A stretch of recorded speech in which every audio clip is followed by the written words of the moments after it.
The Grand Rapids Griffins are off to the best start in franchise history with a record of 8-0-0-1.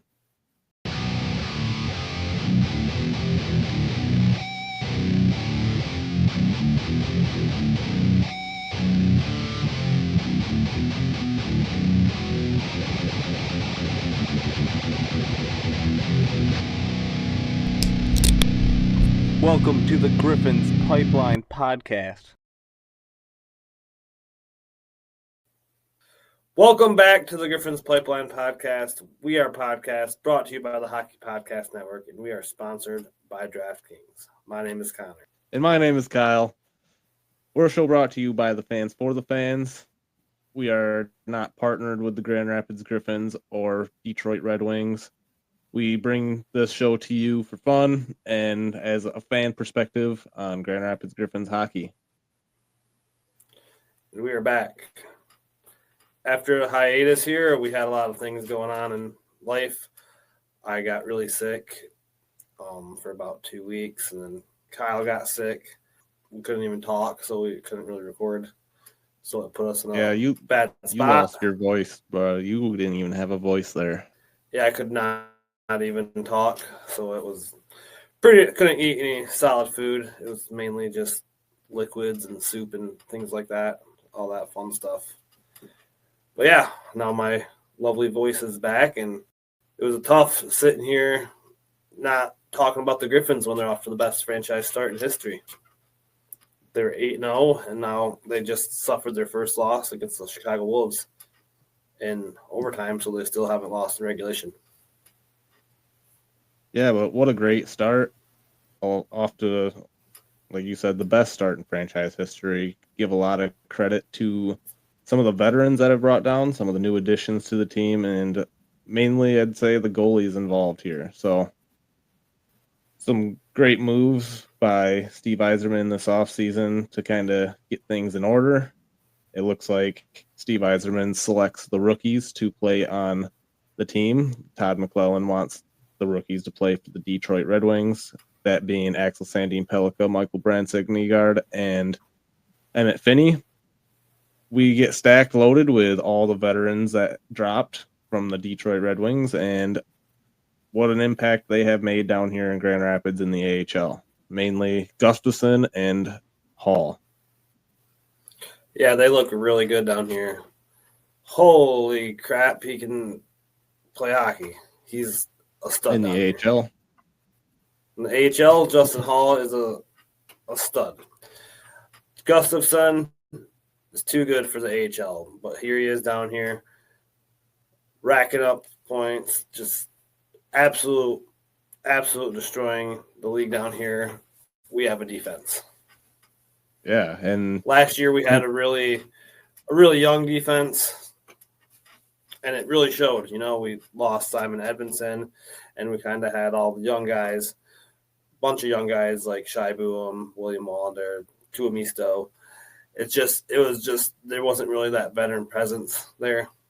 I mean, we had Josiah Didier, but, you know, he can only do so much. But now we got Justin Hall, Gustafsson, and it's just a completely different room. There's a lot more clearing out in front of the net. There's a lot more pucks getting out of the zone faster, and you can keep the puck in the zone more, and then there's that offensive ability. The defense just looks 10 times better. Yeah, and on top of that, we have the new additions such as John Leonard. We got Tyler Angle and Edward Stralmax coming in, making an impact on offense, and they have been very fun to watch this year already. Stralmax being the first goal of the season, and John Leonard absolutely blowing up the scoreboard since joining the roster. Yeah, he's leading the AHL in goals with 9 goals. No, he's got 9 goals, 12 points. Definitely on the top there in the AHL for standings, and looking really good. And it's all giving these Griffins and all the fans here a great start to the season. A lot of energy at the Van Andel Arena. Things have been good so far. What other big news do we got, Connor? Well, we have Nate Danielson getting called up to the Detroit Red Wings, making his NHL debut against the Chicago Blackhawks. They lost but Nate Danielson's up, and we might not see him back down. We might see him back down. It looks like Michael Branson Nygaard's down. He came down last week, and it looks like he's going to stick a little longer with Danielson getting the call up, which is only kind of right. I mean, Nate Danielson has put his time in down here, and I believe that the injury he had was the reason that Michael Branson Nygaard made the roster over him.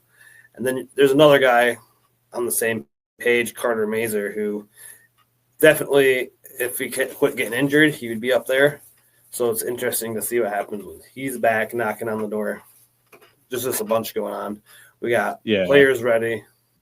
Yeah, for sure. There's just a bunch going on. And while we're on the topic of injuries, we got both Postava and Sebastian Costa going down with injuries, leading to a Carter Geilander start here for Chicago, which ended up in a shootout loss, handing the Griffins the first loss of the season. But obviously, those two the two goalies off to a great start this year, very much so competing for the number one spot, and that's really good to see. Probably my favorite addition to the team by Steve Yzerman this offseason.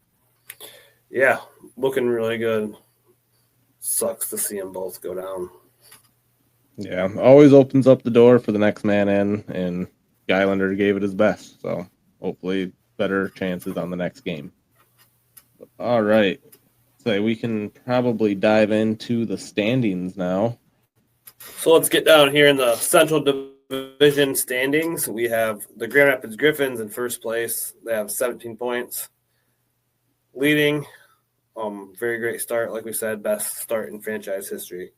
Second place, we have the Rockford Ice Hogs with 15 points. Third place, we have the Milwaukee Admirals with 14 points. Fourth place, we have the Chicago Wolves with 13 points. In fifth place, we have the Manitoba Moose with 10 points. The top 5 teams in the Central Division make the playoffs. So the teams that wouldn't be making the playoffs would be, if it ended today, would be the Iowa Wild with 9 points and the Texas Stars with 7 points. Something that a lot of us didn't really think we'd see Texas way on the bottom of the division. We kind of both predicted them to be top of the division again this year. And it's not looking like that so far, but it's very early, and that could all change. Yeah, I fully expected Rockford Ice Hogs to be a competitive hockey team this year. Definitely did not expect Texas to drop off that far, but they'll be back. They always start slow, and then they come roaring back in the second half of the season and find their way on top of the division, so can't count them out. Yeah, and a lot of improvements to the Wolves and the Moose, and obviously the Admirals are going to be there, and Wild too. I mean, it's a tough division. It's always a good division here in the Central, so yeah, it's nice to be on top early and like to see that continue. So let's get to the league. In first place of the whole AHL, we have the Colorado Eagles with 23 points. Second place, we have the Providence Bruins with 20 points. In third place, we have the Wilkes-Barre Scranton Penguins, 19 points. Fourth place, we have the Grand Rapids Griffins with 17 points. Fifth place, we have the Lehigh Valley Phantoms for 17 points. So yeah, obviously the Colorado Eagles off to a great start out west there. Unfortunately, we won't get to see them this year unless we make them battle them in the playoffs. So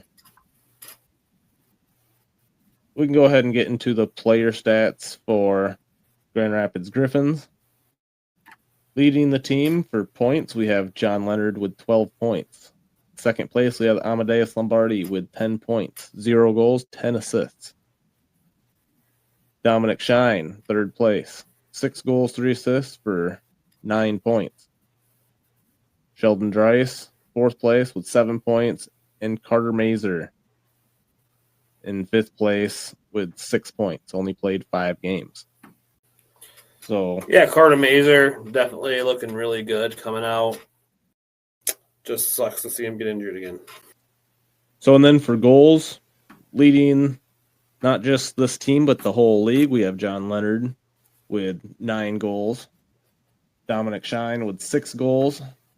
In third place, Carter Mazur with 4 goals, tied with Edwards Traumax.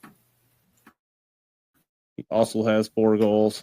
And in fifth place, we have Sheldon Dries and Austin Watson, both with 3 goals. So points in the AHL, we have TJ Tynan leading the league with 16 points. We have Laurent Dauphin with 14 points, Raleigh Tufty with 14 points, Dan Heinen with 14 points, and Brett Sini with 14 points. So a 4-way tie there for second place. And TJ Tynan leading the league. Yeah. Yeah, you got TJ Tynan out there leading the league in Colorado with the all assists, just like Lombardi has 10 assists here, no goals. Tynan has 16 assists, no goals for Colorado, leading the league. So, yep. So in first place for goals, we have a 3-way tie. We got John Leonard with 9 goals, Grand Rapids Griffin. We got Daniel Gustin from Colorado with 9 goals, and Jared Davidson with 9 goals, a 3-way tie for first. Yeah, Jared Davidson from Laval. Also in fourth place, we have Laurent Dauphin from Laval Rocket with 8 goals. And then Tristan Nielsen from Colorado. So the Rocket and Colorado goal-heavy teams. So we're going to get into hot and cold. We like to pick one player who's hot, one player who's cold, and one random player. We like to pick a random number and then pretty much talk about that player. So who is hot? John Leonard leads the AHL in goals with 9 goals. He's that 3-way tie we were just talking about. He came from the Charlotte Checkers last year, and he was really good. He helped them to a very deep playoff run, and he is showing his high skill here in Grand Rapids, and we're glad to have him. Yeah, we're really glad to have him. He's put on a show for us so far, and just seems to find the puck in the net almost every period, it seems like, so far. So off to a great start, and just hope it continues for John Leonard. Yeah, he actually, as a debut for Griffin, he broke Anthony Mantha's record. I think it was 8 goals to start out. So, yeah, John Leonard holds that record of fastest person to 9 goals as a Griffin. So, yeah, can't really pick anyone else besides him for hot, even though we got some other honorable mentions. You got Amadeus Lombardi with 10 assists. He's not got the goals right now, but everything else he's doing on the ice is good. So, yeah, and then he's an honorable mention, and another guy. You got Gustafson, too, and in the defensive position. That's just been a wrecking ball and a solid force all in the same smooth motion. So Gustafson's looked really good out there. And you can't forget to mention both goalies looking stellar every time they've been out there. Yeah, and that'll lead us to cold, which we're kind of not going to pick anyone today because there's no one cold. The best start in franchise history for the first time ever. We're going to put no one. Every player who has played, every skater on this team has a point but the goalies. That's something you don't usually see. And then the Griffins have a plus 16 goals differential. So, I mean, you can't really complain. We're in the top 5 in penalty kill. I mean, we're looking great. You can for a better start to the season. It's just we're going to see if we can sustain this kind of success. Yeah, and we'll see if someone goes cold. We'll kind of track it as the season goes along, and if someone ends up on cold, it doesn't mean they suck or their season's over. It just means that they haven't been as noticeable. They haven't been on fire, getting it on the scoreboard or anything. So we'll keep an eye out who's kind of falling down and who's just not putting out the best performances out there. So who could be doing better? who would like to see improvement from. So now we're going to get to our random number, and that's going to be 22, and that will be William Wonder. What do you got to say about Willie? He's had a really good start to the season. I mean, me and you have talked about it in length about how he's kind of at a very pivotal season for him, and he needs to have a really great season if he wants to find his way onto the Red Wings, especially with ASP and some of these other guys that are also pushing for that spot. If Blender wants a spot on the Red Wings, he's got to put together a great season for the Griffins this year. And so far, he's done just that, and he's looked great shutting down the rush. He's looked great blocking shots. He's looked great on offense, which honestly, he's one of the better skaters on this team. So it's been good. Yeah, there's a couple times where he just makes some really good passes in the offensive zone this year, and I'm like, wow, a completely different player than last year. I mean, last year his season kind of ended really bad. You know, we had Simon Evanson go the year before. He was our lead guy, and we're kind of all looking for William Vlinder to step up and take that kind of leader role, and he couldn't fill the shoes of Simon Evanson. So, like, with these veterans here now, you know, it gives them someone to learn from, and it gives them a chance to step back and not have so much pressure on him. And I think that shows that he's absolutely playing a lot better hockey. And he's still getting minutes, too. He's still getting a lot of minutes. So it's good to see. I mean, at this point, they're taking a lot of the pressure off his shoulders with the addition of the veterans. So keep it up, Blender, for sure. So now we'll get to Griffins earning their wings after DraftKings. Hockey is back, and this season DraftKings Sportsbook, an official sports betting partner of the NHL, brings you all the speed, skill, and non-stop action you love. DraftKings Sportsbook delivers the unmatched intensity of the NHL right to your fingertips.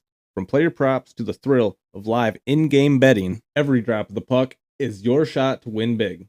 New customers, this one is for you. Bet just $5, and if your bet wins, you'll get paid out $300 in bonus bets instantly. When it comes to betting on sports, DraftKings is my preferred sportsbook, officially sponsored by the NHL. They have AHL betting too, so don't forget you can put your money on the Griffins. Light the lamp all season long with DraftKings. Download the DraftKings Sportsbook app and use code THPN. That's code THPN to turn $5 into $300 in bonus bets if your bet wins. In partnership with DraftKings. The crown is yours.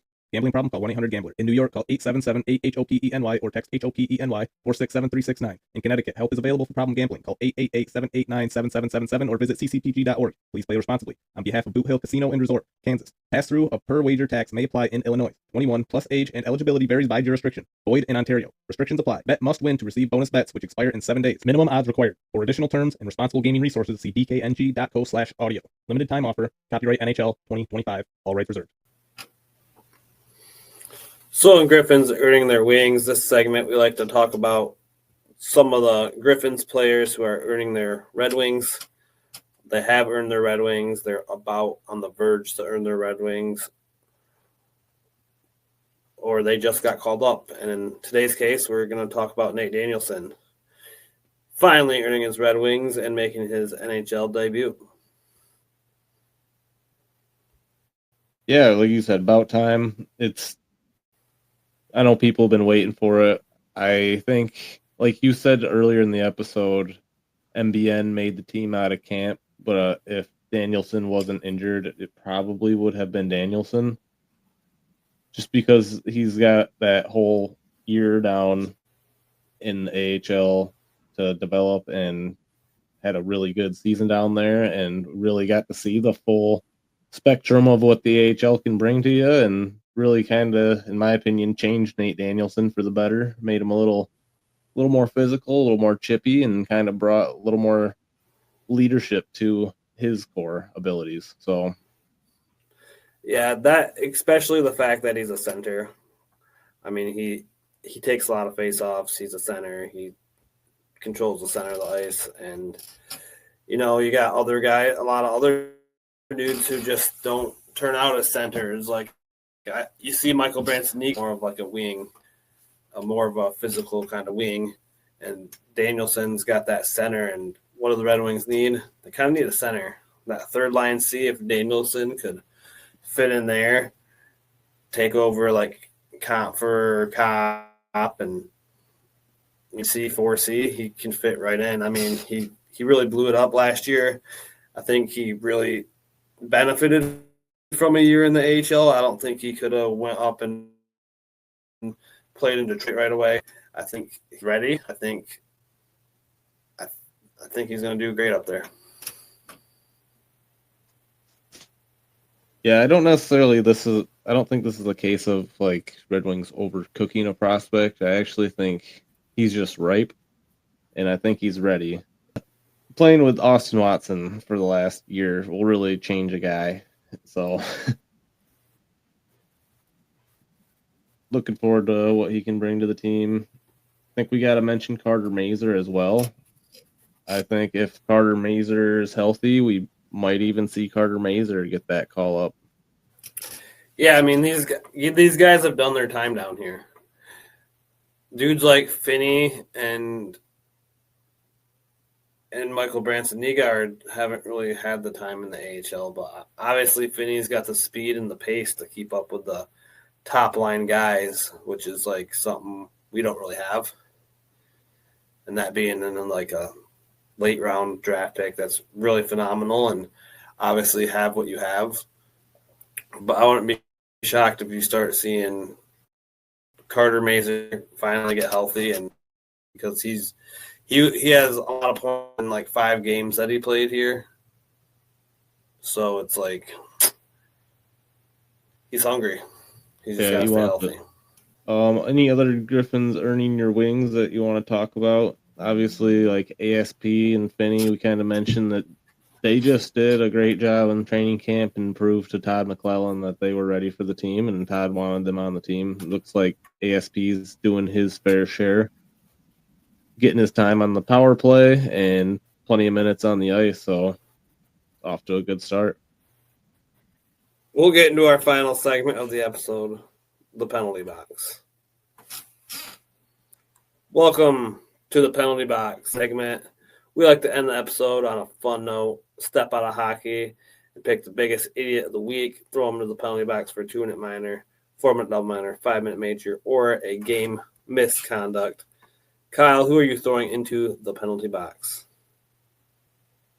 Well, there was an article. I don't want to name them, but they know who they are. It was a Red Wings news feed that posted that Jacob Truscott reaches career all-time low with demotion to ECHL Walleye.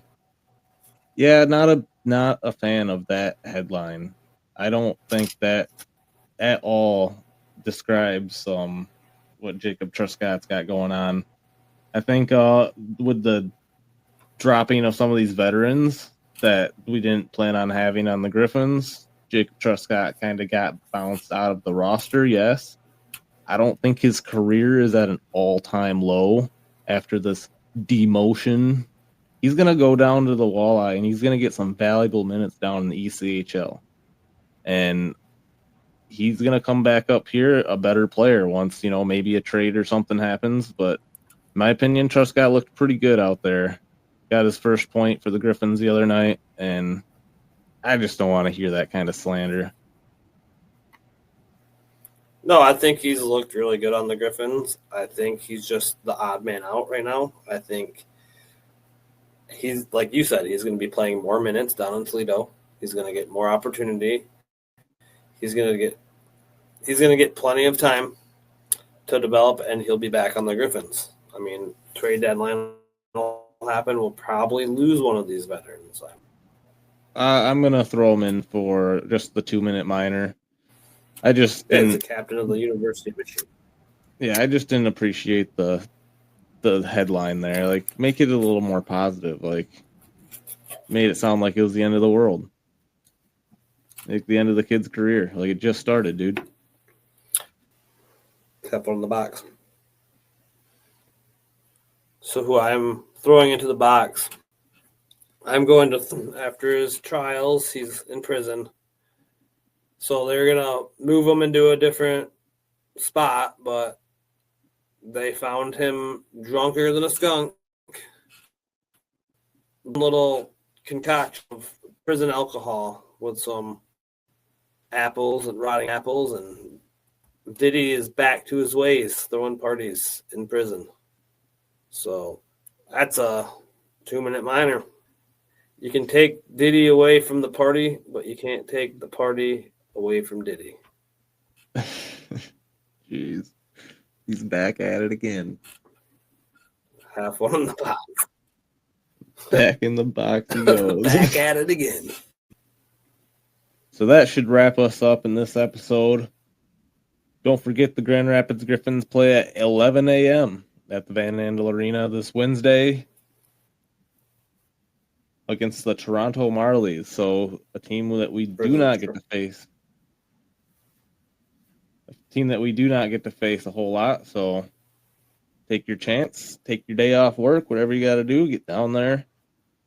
Catch the Grand Rapids Griffins on a Wednesday school day game. Yeah, that'll be a fun one. So make it down there and support the Griffins. And we didn't forget about the giveaway, and we'll get back around with some of this stuff, but we've just been taking some time to take care of life things, so we will get the giveaway out on the next episode. Yeah, we'll get that Carter Mazur puck and poster giveaway done, and we'll get back on track with our game reviews, our game recaps, and we'll get back to a regular episode every week. And we're still going to have that season recap review. Well, season preview part 1 was done with Elaine Shercliffe. We still have a part 2 coming out. It's going to be a little late, but that's all we could do. We're sick guys. We couldn't even speak. All we had was soup to eat. So we're back, and Griffins are back. Go Griffins. Keep this hot start going. Go Griffins. Thank you for listening to the Griffins Pipeline Podcast. If you enjoyed the show, give us a 5-star review. We are part of the Hockey Podcast Network. We are not partnered with the Grand Rapids Griffins, Detroit Red Wings, or Toledo Walleye. We are not experts. We are just die-hard fans looking to make a community with others alike. Let's go Griffins Nation. Join the fun, like and follow us on Facebook and X, or call into the show and have your opinion heard 1-616-319-1175. Thank you. Grand Rapids Griffins, Toledo Walleye, and Detroit Red Wings. Players, coaches, websites, and social media. Thank you AHL.com, NHL.com, ETL.com, EliteProspects.com, and anyone else putting out information on the teams. Until next time, go Griffins. Go Red Wings, go Walleye.